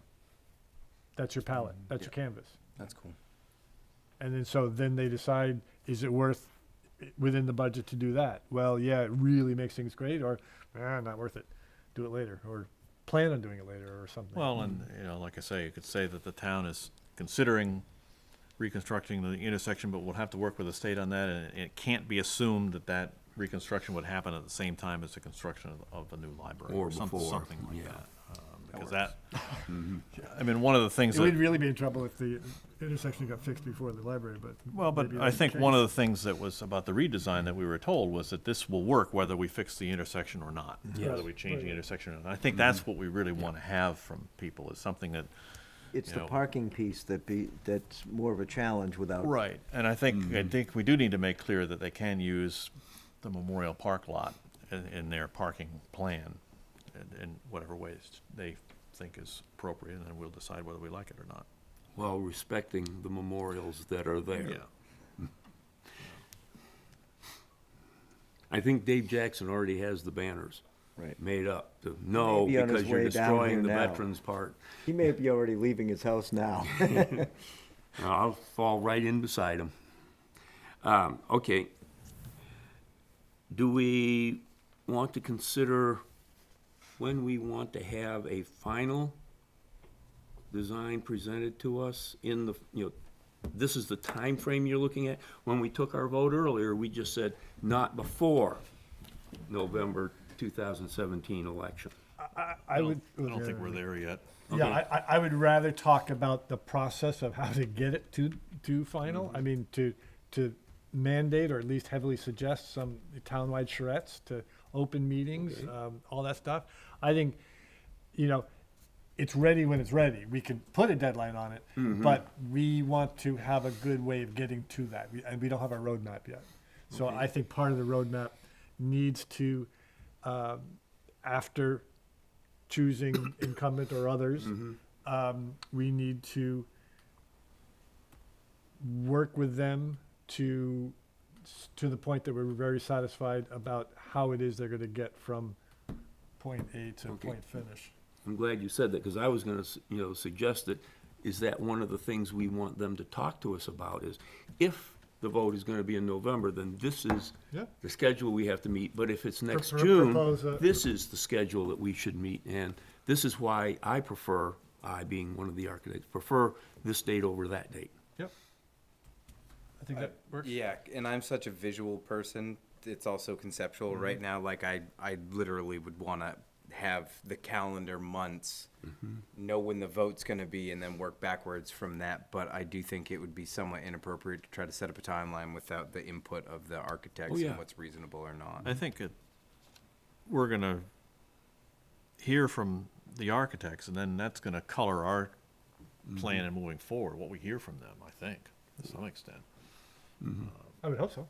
Now, you just mentioned charrettes. Yep. And you've mentioned in the past and just earlier tonight about having various versions of the design put up on boards so people can come by and, you know, weigh in on which they prefer and which they don't. And, you know, going back to the old, you know, do a vote by putting a penny in a jar, or a dime, or a quarter, or something like that.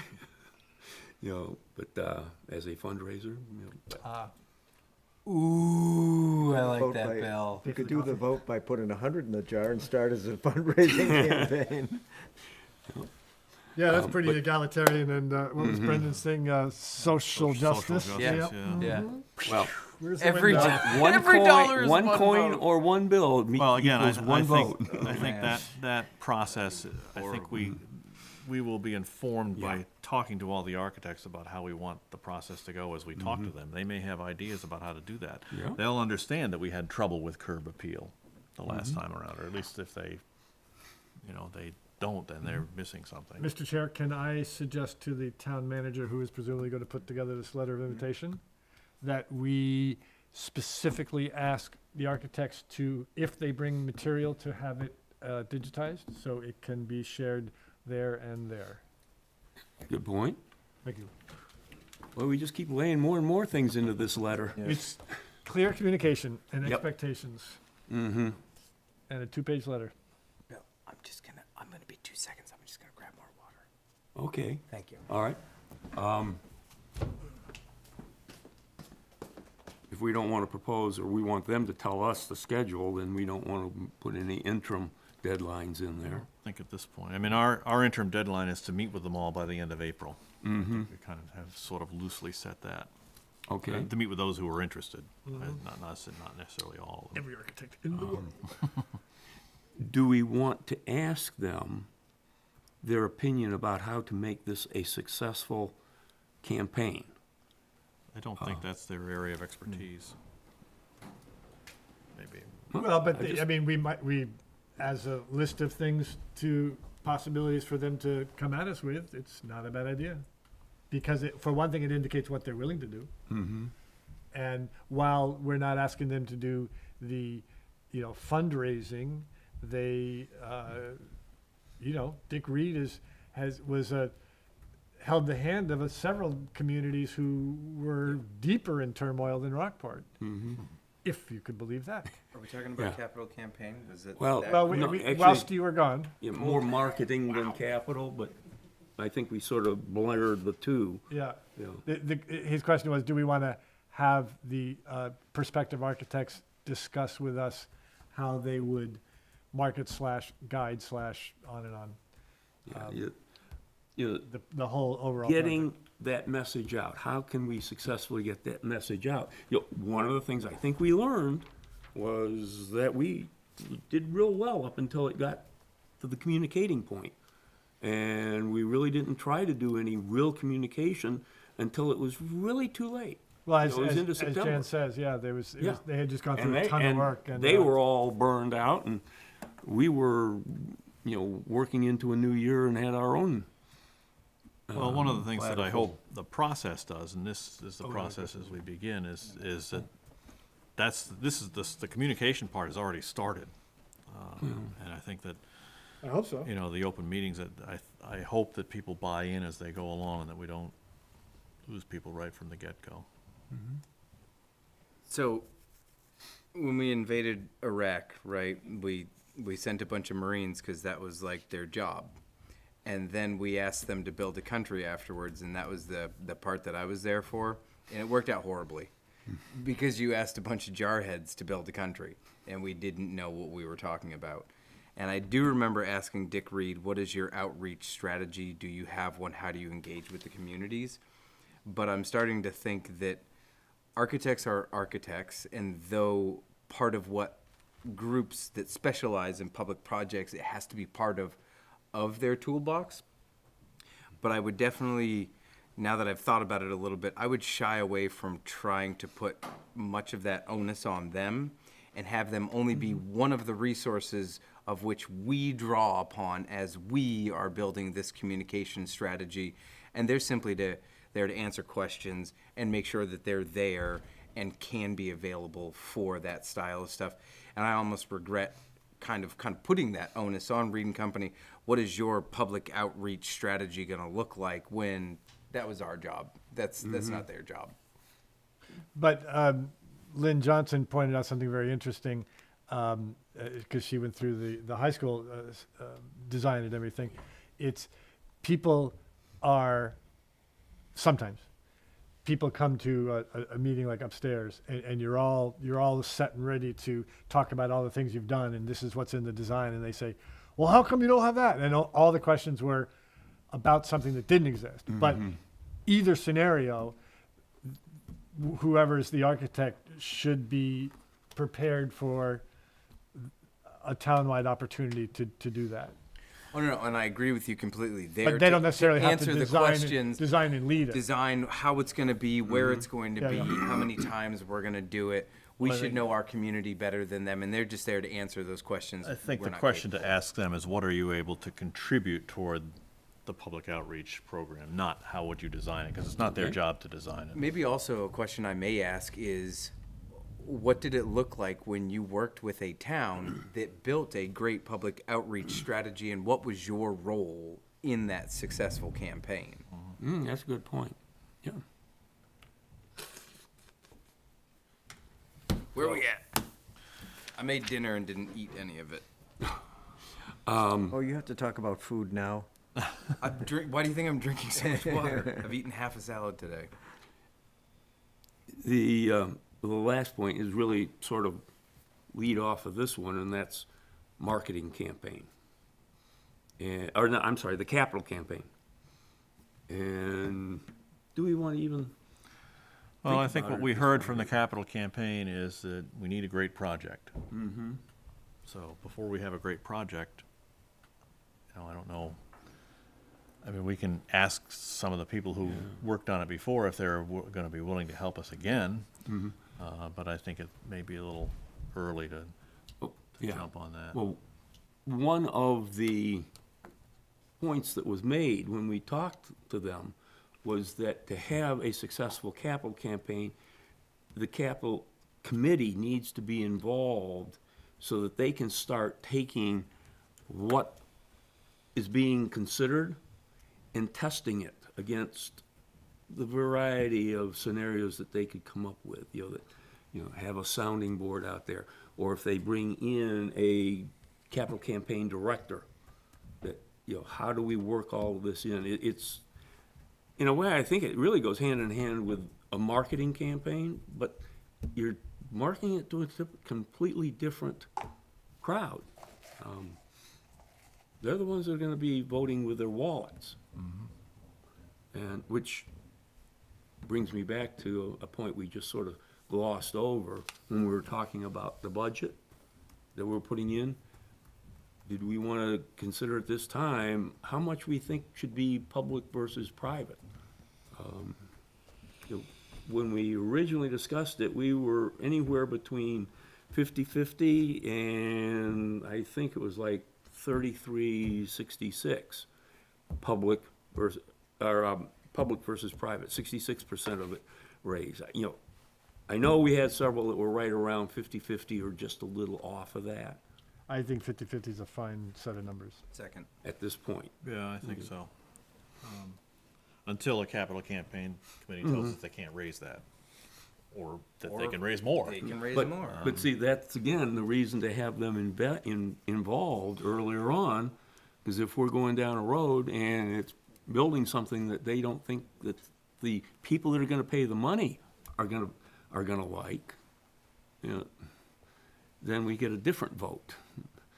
Maybe the town votes yes, but the people putting up money are gonna vote, that's ugly.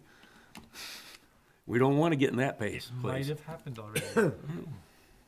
So, I would say that ensuring that we still have a group of folks willing to be a capital campaign committee is step one, and then getting their thoughts on steps forward, because I think that what you were alluding to was like market research. Is there still an appetite out yes. there?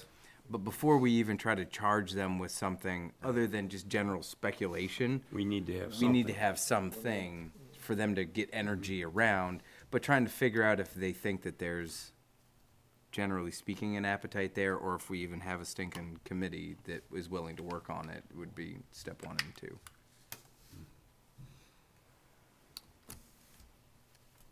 I've run out of things that I had on my list of Do topics. we want to have any votes on budget, or is our discussion good enough? I'd be happy to affirm that discussion, or we could just stay with the discussion either way. I'm fine with that. I mean, I think the 2.8 to 3.5 number is okay to provide to the, in the architects. I think the parking, we've kind of got our hands around that. And we've I think documented it on the live stream. Program space needs, or program needs that Ben provided us, I think we are okay with that, and I think the overall size will be dictated by all those other things. And the only thing maybe I would add, and look to see if you all agree, where I would give them the most amount of flexibility and like complete free blank canvas is exterior appearance, the aesthetics. Hey, try to be clever, bring us some couple different options, but like that's your very, look over everything that we've talked about, try to get yourself a good feel for the town, drive around town. Well, and I don't know. I think but- that in the end, we're gonna have to, again, I say public input on the exterior appearance is gonna be important, because that was a big factor for a lot of people the last time around, and it's hard for us to sit here and determine. I mean, we can each say, well, I like the way that looks, or I don't like the way that looks, but we don't know what, until we have some things to choose from. How would we handle public input of the meeting we have with the architects preliminary to their being chosen? It Being seems the ones coming up in the next week or correct. two. Correct. It seems to me that the presentation should be to us Mm-hmm. initially, without comment from the public, but yet the presentations hopefully will have enough substance and enough visualization that people in the audience can take notes. They're right there, and perhaps maybe handing questions on cards, because this is a good Q&A time. But I think we have an additional meeting, a separate meeting, Oh, yeah. where everyone talks about the 1, 2, 3, 4, 5, 6 architects that we saw, and have all of that at one thing. And that is perhaps your formal/informal, I like this building, I didn't like that building, in terms of elevations. You may, If they bring. yeah, those you in. may get, with that short time frame, you may Yeah. get, only a couple that are gonna bring in anything that's Yeah. a graphic representation. I mean, I think we're gonna have to make a decision on an architect before we have a firm handle on what the exterior is gonna look like. I just do.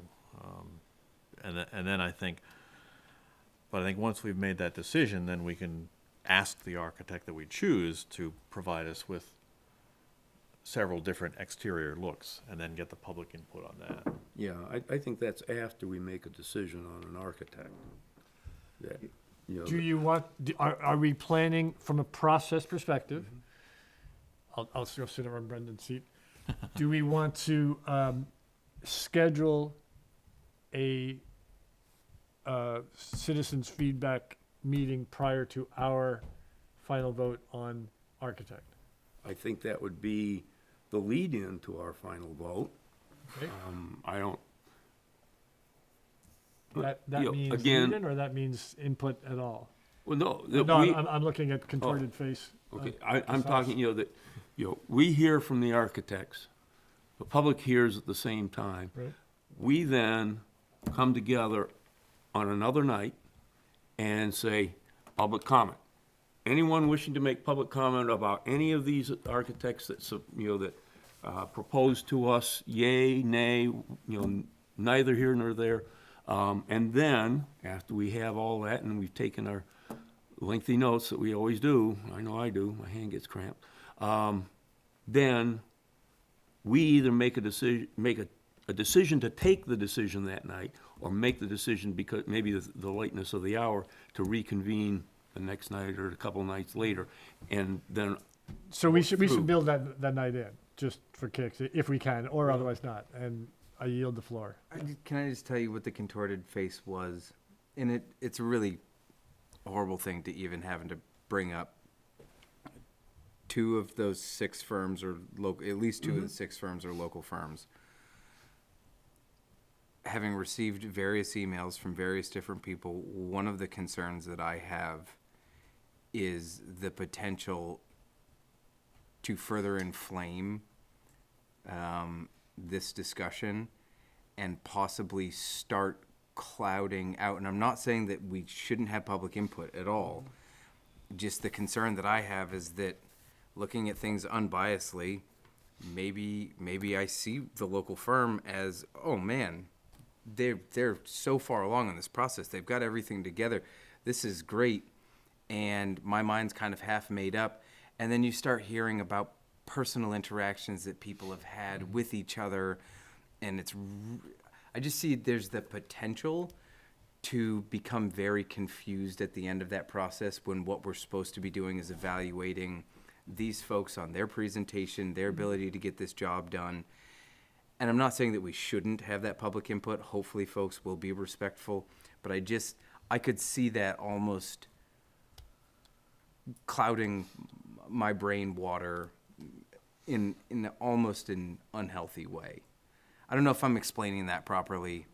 I know. I want to be able to look at understand it what on the you're merits and not from the fact that someone's dog pooped on someone else's lawn. I think or it would, the whatever. comments would have to be on the merits or lack thereof of the presentations. well, That would have to be it. If you all can We try would- to control it in We a would certain like way, to that's ask great. that it be that way, Yeah. but, people do tend to, maybe wander off onto other, tangents or, bring in personalities. That's human nature.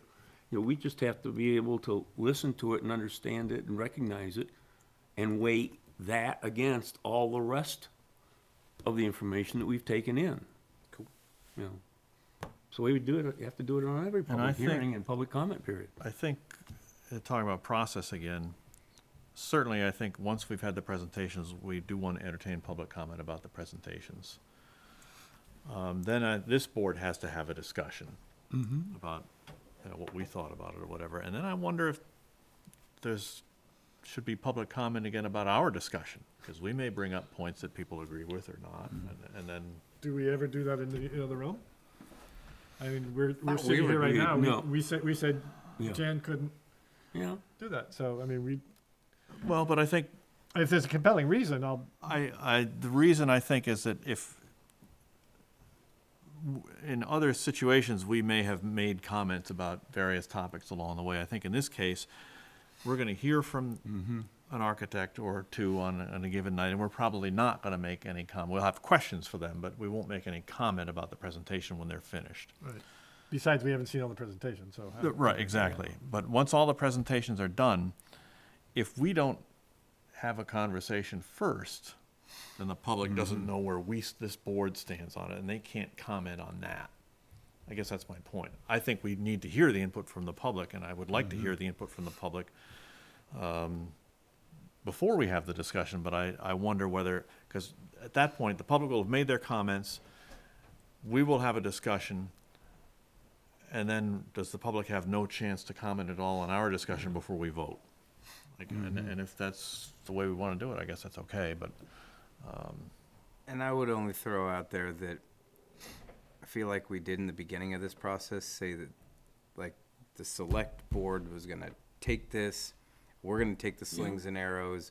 And so I'm just trying to find that delicate balance of ensuring that the public is involved, but also making this the select board's process, so if you're gonna yell at anyone, you can yell at us afterwards. And sometimes, not often, but sometimes restricting the public dialogue does keep things a little more respectful. Sometimes it could totally backfire. I'm just trying to throw it out there for discussion purposes. I guess I just wonder, do we want to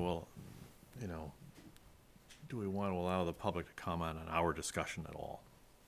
Because we will not have had any discussion Yeah. about it up till that point. And I asked the question. And it could be that like you say, if we have, 3 hours of public comment and then we have a discussion, we may say, okay, we've had enough for tonight. We're gonna have another meeting at a later time to have a vote, in which place we could have public comment at that meeting, which would be after our discussion. We could do it that way too. Well. We that have is- some time to yeah, think we've- about We've that, got some so. time to think about it, but making the assumption that we're gonna have at least 4 come into us, so we are also holding these reviews or discussion points on the 24th and 25th, that really pushes back to the next week, which would be like May 3rd. I'm sorry, I thought we were. That's when we, because you just brought up that, well, shouldn't we set a date from when Right, we're right, gonna right. hold this? And I'm looking at that, and I'm thinking either Wednesday, May 3rd, because I can't do it on Tuesday, but on the 2nd, or we could do it on the 4th. Or then the following week, of course, we got our select board meeting on Monday. Which I'm gonna miss. I'm gonna be away. Oh. I'm gonna be away that Monday. Oh, just the Monday? Monday and Tuesday. Oh, Monday and Tuesday, okay. I haven't put on the calendar yet. Yeah, so. so we can't do it on the 9th. I'm really looking for when we can all 4 be together. All 5, Oh. hopefully. Wow, that was We've got 5 legs, so I'm just talking I about. got the- eliminated. We got the 5 legs, which really, if you say 4, it means 5, because, whatever. Okay. 2 things that I want to, point out. On May 1st, we've got the first of the capital improvement plan meetings, and then we follow it up on the 11th with the second one. We're really pushing back here. So no. It's possible that on that Tuesday, I might be back in the evening, whatever that date is. Tuesday, 25th? 8 or 9. No, in early May. Tuesday, the May second week of The May. 9th, yeah, 8th or 9th. Well, the 8th is a select board meeting. Yeah, which I am gonna miss. And the 9th, possible I could be back in time for an evening meeting. So basically what we're trying to do is figure out a date of which we will have had significant public input and we have selected an architectural firm. No, we will No. not have selected by that point. That's. We will this have is had a- the input from the architects. Those would occur on the 11th, 13th, and if necessary, 24th and 25th. We then would get together, and that's when we would solicit the public input Okay. about what the architects have just said. And have a then discussion among ourselves. Go to our discussion and hopefully make a decision. So by mid-May, we have a firm selected. Let's, yeah, but Bill, let's Yeah. back up. Okay. Can we, for purposes of argument until it's proven otherwise, can we just put the 24th, 25th as the dates for the public hearing and change it if and when we find out that the architects that rather than going into May on the initial setting of the date, let's set that date 24 or 25. Let's set it 24. Okay. With a spill over to 25 if we go late. And that way we've just picked up 2 weeks if the architects can do what we ask them to do. Because I'd hate for a hurry up and wait where we say, Yeah. jump next week and then, oh, by the way, we'll be deciding 4 weeks from now, So it makes more sense to use 24, 25 as public input and then choose architect. And we'll have a much clearer picture theoretically in a couple of days, Rick, after you've heard back from some of the Right, firms. how many we're gonna get? 3-4 days? Yeah. How many? Okay. Well, I don't know how many days will take them, but Yeah. I suspect you will hear from 3 right away. And then the others, I don't know how long that will take. Yeah. At least, I would hope maybe they could give us a high sign that, yes, we're very interested, but we need to think about this a little bit more, save us a spot. Now, is the idea that we go with 2 each night? If we, Let's see what yeah, response so we on get. the Responses 11th and 13th? Let's see what the responses are. Okay. All right. Are we good? We are Anything else? So good. Do we have anything else? I missed my hope. That was to be out before 9. I had hoped to be out before 9. I didn't tell anybody because I didn't want to jinx it. obviously. we fixed it. Mr. Chair. Yes, I have failed again. Ah. But we have had a good discussion, I think, in my opinion. Robust. Well, I move to adjourn. Second. Second, Moved and third, seconded. All in favor? fourth. Thank you all for hanging in there, and you people at home for listening. Juniper, can